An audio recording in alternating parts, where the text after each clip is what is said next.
about 2.2 years, which corresponds nicely to things such as auto loans and credit cards. So got it. they make a nice, I see. They make a nice return on those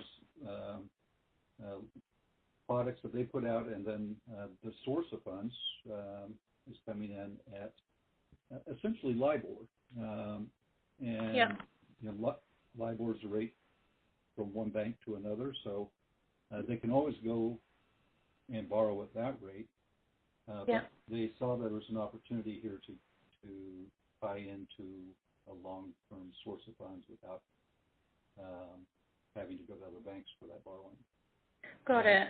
So when you say you can borrow at LIBOR, it's broker-dealer who can borrow at LIBOR. Banks can borrow at that. Banks can. Yeah.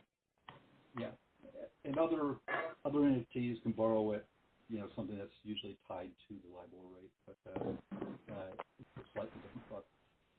So sorry, your voice is a little faint. Can you speak closer to the microphone? Sure. Is this better? Yeah, a little bit better. Yeah. Thank you. Okay.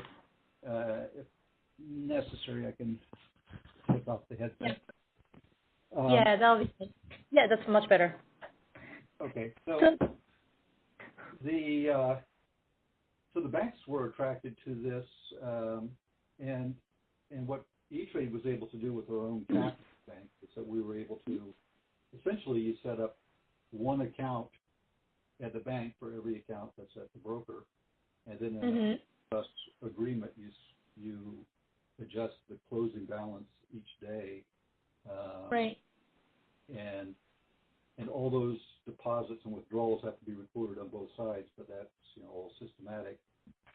And it's really just one transfer of funds to the omnibus relationship.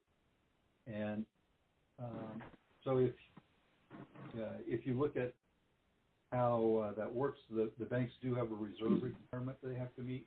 So that's a lower Fed funds rate. So they're really looking at the spread as their cost of funds from a broker and or from the broker sweep, and they will generally. It depends on where it's at. I probably getting ahead on your questions here, but the pricing for a captive can kind of be wherever you want it to be. In the case of TD Ameritrade, and I can point to this because it's public, and I can point you to a 2006 presentation that they made at a Wells Fargo conference. That they noted that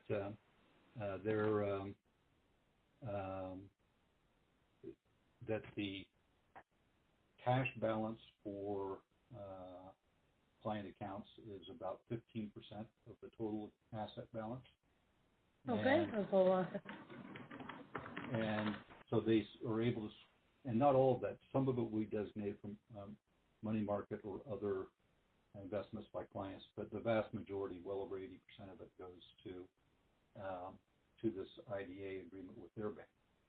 And because TD was originally a bank, so that makes sense. Right. Yeah. So, anyway, so their pricing, if you read, you have to dig into the 10Ks and spend quite a bit of time to really figure out what they're doing, and it changed as we went. Did you say this is 2015? Yeah. Well, the 2015 10K has it, but they changed their agreement after that. So let's look at the most recent 10K, and they'll disclose the IDA. Okay, got it. That's good to know. TD, is it on TD Ameritrade or just TD's 10K? It's on TDs because. Okay, got it. Yeah, it's probably not listed separately. Right. Pertains to non-U.S. company, so they have that contract disclosed. Got it. Thank you. That's really helpful. Agreement, but if I simplify it, what they've done is that they take essentially the 5-year LIBOR rate less 30 basis points. 5-year LIBOR less 30 basis. Right. Wait. They reimburse too. One second. This is more. One second. Let me check. So it's a LIBOR swap, right? It's LIBOR swap minus 50 basis